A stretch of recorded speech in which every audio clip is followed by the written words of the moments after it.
¿Y si te dijera que nuestro futuro médico en gran parte ya está escrito? No en las estrellas, sino en nuestro propio código genético. Que en lugar de esperar a que aparezca una enfermedad para tratarla, pudiéramos, no sé, anticiparla décadas antes.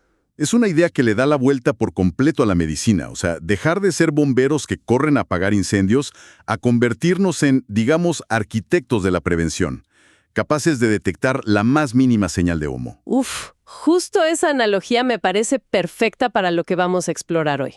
Hoy nos vamos a sumergir en el mundo de la bioética y el marco legal de la genética. Y para eso tenemos dos documentos muy densos, pero fascinantes, la verdad. ¿Sí? Uno es una guía detallada sobre bioética para profesionales de la salud, y el otro es una tesis doctoral muy reciente de 2023 que analiza todo el entramado jurídico internacional. Y juntos nos dan una visión de 360 grados. Por un lado, la promesa casi milagrosa de esta tecnología, y por el otro, los dilemas gigantescos que nos pone sobre la mesa, ¿no? Exacto. La misión entonces es entender cómo funciona este increíble detector de incendios genético, qué es lo que detecta y sobre todo cuál es el precio que podríamos tener que pagar por instalarlo en nuestras vidas. Pues empecemos por la promesa, ¿no? Por el cambio de paradigma. Como decías, la revolución no está en curar enfermedades, sino en predecirlas. La fuente de bioética lo llama explícitamente medicina predictiva. Su objetivo es la disminución del riesgo de contraer enfermedades. O sea, no se trata de apagar el fuego, sino de saber que en una habitación hay materiales inflamables y una instalación eléctrica defectuosa, y actuar antes de que salte la chispa. Has dado en el clavo. Es exactamente eso. Y todo esto es posible gracias a un hito científico, el proyecto Genoma Humano. Por primera vez, logramos mapear lo que una de las fuentes llama el conjunto de instrucciones del ser humano. Para que nos hagamos una idea de la escala, estamos hablando de un manual con 3.000 millones de letras. 3.000 millones. Es una cantidad de información que la mente, no puede ni procesar. Y al analizar ese manual, ¿qué es lo que se busca exactamente? Se buscan lo que los textos denominan disposiciones patológicas. En nuestra analogía, serían esas condiciones que hacen más probable que se inicie un incendio. No es la enfermedad en sí, es una alerta temprana, una probabilidad. Entiendo. Y sabiendo que existe esa predisposición, se puede actuar de forma preventiva, ya sea con un modo de vida adecuado o con una vigilancia médica mucho más estricta. Entiendo la teoría, pero me cuesta un poco imaginar la escala. Si el genoma tiene 3.000 millones de letras y, según una de las fuentes, unos 50.000 genes distintos, ¿estamos hablando de un software que literalmente lee todo y busca errores, por así decirlo? ¿O es más sutil? Es mucho más sutil y complejo que eso. No se trata solo de un gen defectuoso como en algunas enfermedades hereditarias muy concretas. La mayoría de las enfermedades comunes, como la diabetes, el cáncer, dependen de la interacción de docenas, a veces cientos, de pequeñas variaciones genéticas. Claro, y ahí es donde el cerebro humano se queda corto, ¿no? Es imposible para una persona ver esa red de conexiones. Imposible. Y aquí es donde entra la tecnología. Aunque las fuentes no usan el término inteligencia artificial, describen exactamente su función.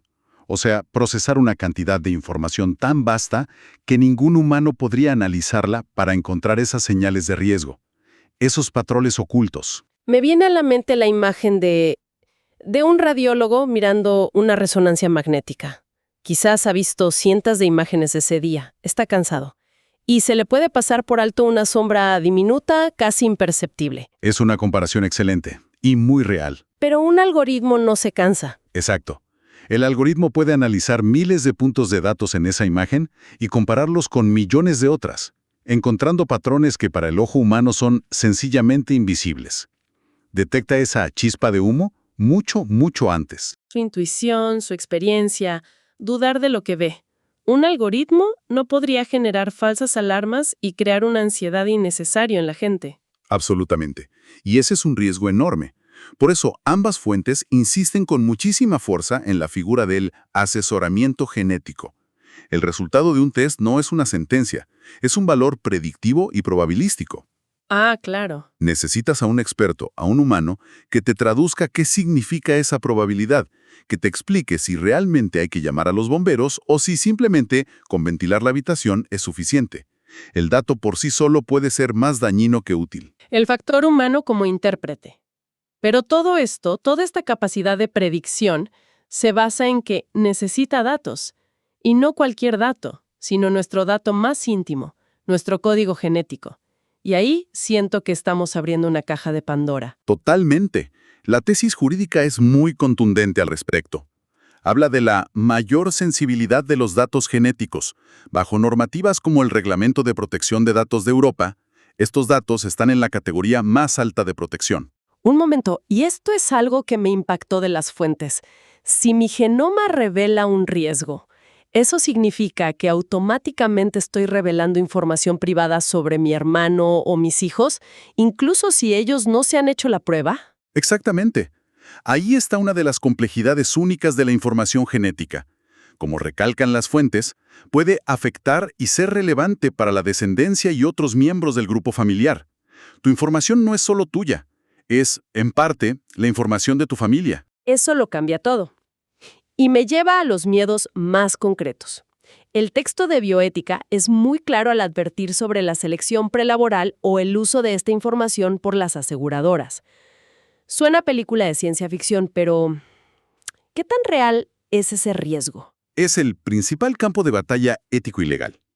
Imagina que una empresa te descarta para un puesto, no por tu currículum, sino porque un test genético dice que tienes un 80% de probabilidades de desarrollar algo en 20 años. Uf, O que una aseguradora te niega un seguro de vida por la misma razón. sería una nueva forma de discriminación. ¿Una discriminación genética? Precisamente. Y aquí se produce una tensión muy fuerte. La tesis doctoral explica el miedo del sector asegurador a lo que llaman la selección adversa. ¿Qué es eso exactamente? Suena muy técnico. La misma información que te puede salvar la vida podría quebrar el sistema diseñado para pagarla. Los seguros se basan en un riesgo compartido, ¿cierto? Mucha gente sana paga para cubrir a los pocos que se enferman. Sí, claro. Pero si de repente solo la gente que sabe que tiene un riesgo genético altísimo contrata seguros, los números no cuadran. El sistema colapsa. Es un choque de trenes. Visto así, el problema es enorme. Y estamos desprotegidos ante esto.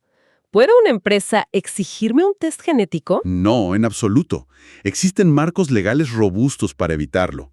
El Convenio de Oviedo, por ejemplo, que es un tratado internacional clave, prohíbe explícitamente cualquier forma de discriminación por razones genéticas.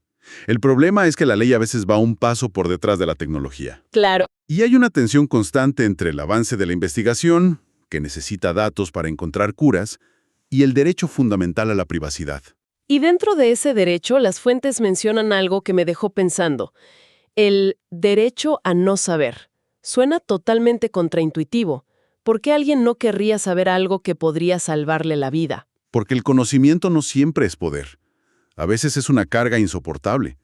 Pensemos en lo que significa en la práctica. Imagina que hoy, a los 40 años, te dicen que tienes un 80% de probabilidad de desarrollar Alzheimer a los 65. Uf, sería devastador. No sé cómo podría procesar algo así. Exacto. ¿Cómo vives los próximos 25 años? Cada olvido, cada lapsus al hablar, sería una tortura, una señal de que ya ha empezado. El derecho a no saber es, en el fondo, el derecho a vivir sin esa sombra constante sobre tu cabeza. Promesa inmensa.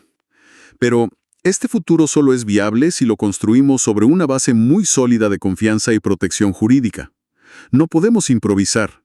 Como dice uno de los principios de la UNESCO citados, la clave es buscar un equilibrio entre los beneficios directos e indirectos para los pacientes y la reducción al máximo de los efectos nocivos. El debate ya no es si debemos usar esta tecnología, porque ya está aquí. La verdadera pregunta es cómo la vamos a guiar como sociedad. No es un simple avance, es un cambio de paradigma total en nuestra relación con la salud, la enfermedad. E incluso con la idea del destino. Totalmente. Y para terminar, me gustaría dejar una idea en el aire, una que proponen las propias fuentes y que abre un debate todavía más profundo. Mencionan el concepto del genoma humano como patrimonio común de la humanidad. Patrimonio común, como un parque nacional o una obra de arte universal. Exacto. Y si aceptamos esa premisa, si nuestro código genético colectivo es una herencia compartida, la pregunta es, ¿quién debería ser su verdadero guardián? ¿Cada individuo? ¿El Estado? ¿Las empresas que invierten miles de millones en investigarlo? ¿Y qué pasa cuando el derecho de una persona a su privacidad choca con la posibilidad de encontrar en sus datos la clave para una cura que podría beneficiar a millones? Esa, creo, es la gran conversación que apenas estamos empezando a tener.